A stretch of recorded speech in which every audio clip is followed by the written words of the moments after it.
বিরিয়ানির জন্য পেঁয়াজ, আদা, রসুন কেটে নিলাম আর বেরেস্তার জন্য পেঁয়াজ কেটে নিলাম। চিকেনটাকে ভালো করে আগে ধুয়ে নিয়েছি। তারপরে চিকেনে দিয়ে দিলাম লঙ্কা গুঁড়ো, হলুদ গুঁড়ো, তারপর দিলাম গরম মশলা গুঁড়ো 1 চা চামচ, তারপরে দিলাম 1 চা চামচ বিরিয়ানি মশলা, আর দিলাম গোলাপ জল, আর দিলাম কেওড়া জল। তো আজকের বিরিয়ানিটা শুধুমাত্র 3 জনের জন্য করছি, আর বেশি কেউ নেই বাড়িতে। যাই হোক, তারপরে দিলাম মশলা, তারপরে দিলাম দই। তো মশলাটা ম্যারিনেট করে এখন তো আধা ঘন্টা রাখতে হবে বা 1 ঘন্টা, যতক্ষণ যার হাতে টাইম থাকে। যাই হোক, আমি তো 1 ঘন্টা মতন রেখেছিলাম, ম্যারিনেট করে নিলাম, করে রেখে দিলাম। তো এরপরে যাব অন্য কাজগুলো করতে। দেখো, পুরো ম্যারিনেট করা কিন্তু আমার হয়ে গেছে। দেখো কি সুন্দর চিকেনের গায়ে গায়ে মশলাগুলো লাগিয়ে দিয়েছি। তোমরা পারলে হাতে করতে পারো, আমি চামচই ব্যবহার করেছি। তারপর চিকেনগুলোকে দুপাশ লাল লাল করে ভেজে নেব সুন্দর করে। তারপরে পেঁয়াজটা বেরেস্তার জন্য ভেজে নিলাম, আর এদিকে ভাত বসিয়ে দিয়ে আনা হয়েছিল, ভাতে করে সব গোটা মশলা দিয়ে দিলাম। তো তারপরে ছিল ওই জলটা তৈরি করা, সেখানে ছিল কেওড়া জল, গোলাপ জল, ফুড কালার, অবশেষে দিয়ে দিলাম মিঠা তো 2 ফোঁটা মতন। তারপর আর কি, ওই যেভাবে সবাই করে, একটা হাঁড়ি নিয়ে নিতে হবে, ওই ডেকচি টাইপের যাই বলো। তো ওইখানে আমি না কি করি বলো তো, সবাই কিভাবে দেয় আমি জানি না। অনেকে চাল দেয় ফার্স্টে, তারপরে চিকেন দেয়। তো আমি ফার্স্টে ওই যে চাল করার সময় যখন ওই তেজপাতাগুলো দেওয়া হয়, ওইগুলো নিচে বিছিয়ে দিই, যাতে করে ওই যদি কোনো কারণে লেগে যায় তাতে পোড়ার সম্ভাবনা কম থাকে, কারণ পাতাগুলোর উপর থেকেই চলে যাবে। তাই জন্য ফার্স্টে ওটা দিয়ে দিই, মিলিয়ে দিই পুরোটা।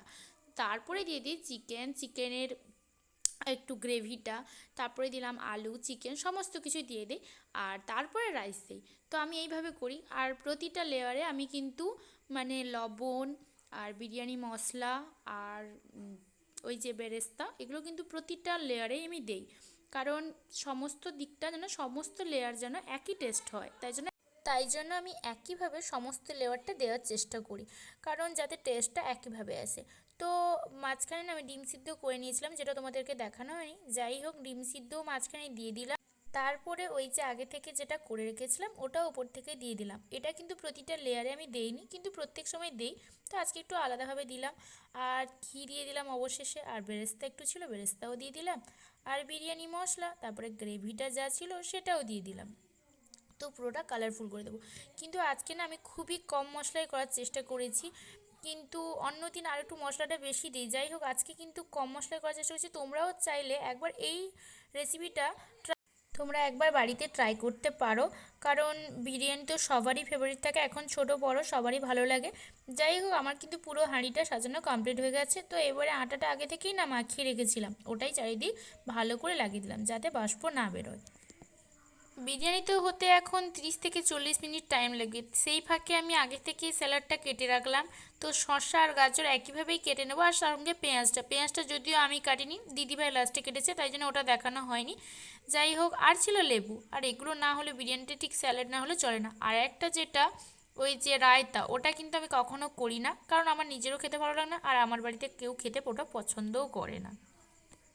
তো সবগুলো স্যালাড কেটে নিয়েছি, কাটার পর একটু না থালাটাকে সাজিয়ে নিয়েছিলাম, জাস্ট একটু ডেকোরেশনের জন্য। যাই হোক, তো আমার থালা সাজানোটা কেমন হয়েছে তোমরা জানিও, আর তোমরাও কি এরকম আমার মধ্যে করো একটু জানিও কমেন্ট করে, ঠিক আছে?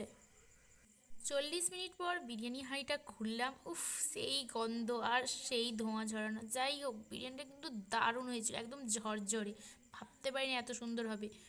যাই হোক, তোমরা কারা কারা বিরিয়ানি খেতে ভালোবাসো আমাকে কমেন্ট করে জানিও। আমার মতো কারা কারা বিরিয়ানি লাভার আমাকে জানিও। আমার তো আজকে বিরিয়ানিটা দারুণ লেগেছিলো, আর সঙ্গে ছিল লেগ পিস হলে আর কি চাই, দারুণ লেগেছিলো খেতে। আর আমার বাড়িতে সবারই পছন্দ ছিল, আর সমস্ত কিছু দেখো ভালোভাবেই সেদ্ধ হয়েছে। তোমরাও এইভাবে একবার ট্রাই করে দেখো বাড়িতে অবশ্যই, আর আমাকে কমেন্ট করে জানিও আমার ভিডিওটা কেমন হয়েছে। Like, comment, subscribe my YouTube channel.